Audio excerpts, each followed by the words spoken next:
César Gutiérrez Priego, abogado especialista en Derecho Penal y Militar y Seguridad Nacional. A ver, le entrega a México Dosiel Cárdenas, fundador del Cártel de los Zetas, el sanguinario de la década de 2000-2010. Recuerdo, y recuerdas, César, todo el ruido y la sangre que se derramó por los Zetas en el país.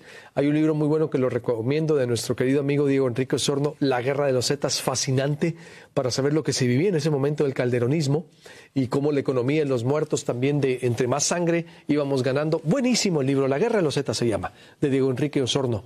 Y la petición de extradición de Minilic, que todo está vinculado finalmente. ¿Cómo estás, mi estimado? Bienvenido, buenos días. Buenos días, Luis Alberto, un placer saludarte como siempre. Igualmente. A ver, ¿cómo ver el regreso de Dosiel y la petición de extradición de Minilic, que no ha querido extradizarlo a Estados Unidos? Mira, me parece que son dos temas, como bien lo mencionas tú, que tienen que ver con el mapeo criminal que existe en el país. No es lo mismo Dosiel Cárdenas Guillén, que se fue en el año 2007 extraditado hacia los Estados Unidos, el poderoso matamigos, ¿no? O el ingeniero, como también se le conocía, cuando teníamos un cártel del Golfo que era todopoderoso y que tenía un grupo armado como los Zetas, que era la escolta personal de Dosiel Cárdenas Guillén.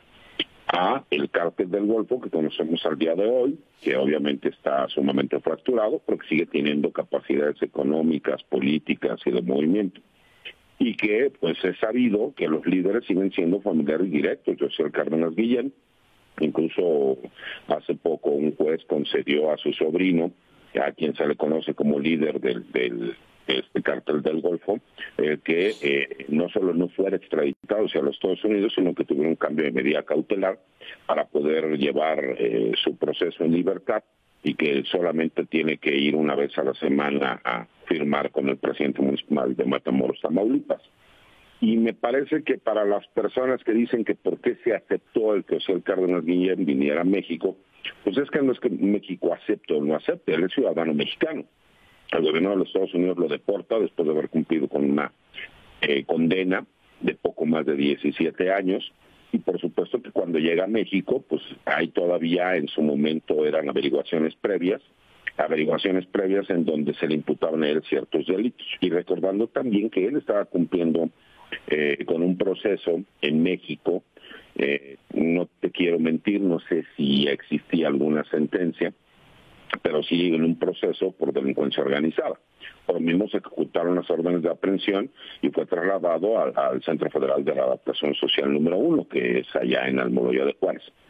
¿Puede haber cambios en la estructura criminal del país? Posiblemente. No lo veo tampoco como un riesgo latente, porque pues obviamente aunque él estuvo poco más de 17 años en prisión, pues también siguió cultivando, ¿no? Obviamente esas relaciones con diferentes criminales de los Estados Unidos para el trasiego de las drogas.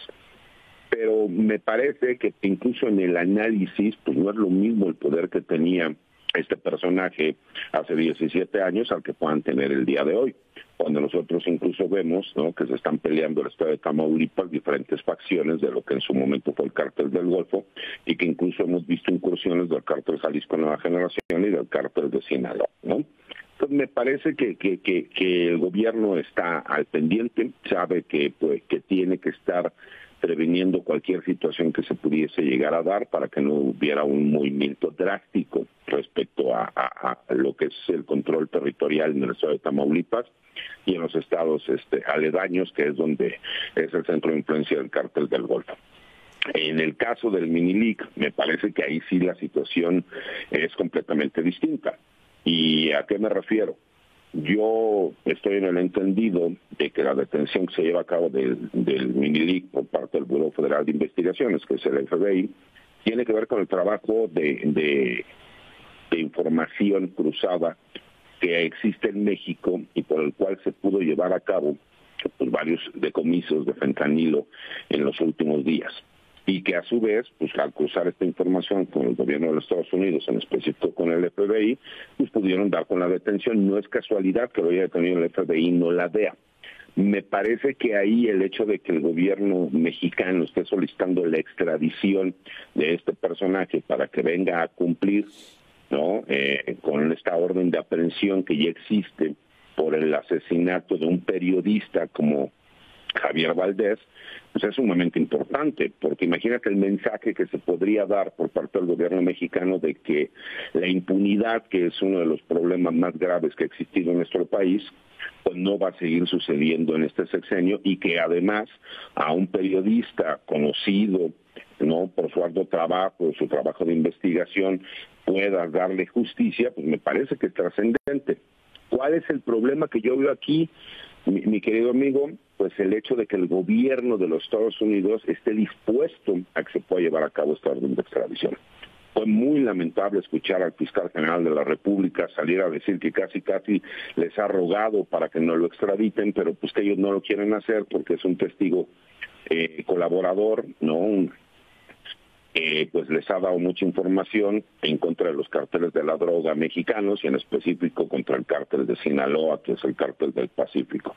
Entonces me parece que son dos escenarios distintos que por supuesto tienen que ver con el mapeo criminal del país, pero que vamos a ver respuestas incluso distintas. Me parece que no van a querer extraditar al Minilic, aunque ya no le sirve al gobierno de los Estados Unidos como sí le sirvió en su momento para que fuera un testigo que fuera a testificar en diferentes juicios, pero me parece que también es como una moneda de cambio que van a querer estirar hasta donde ellos puedan para tratar de sacar un beneficio.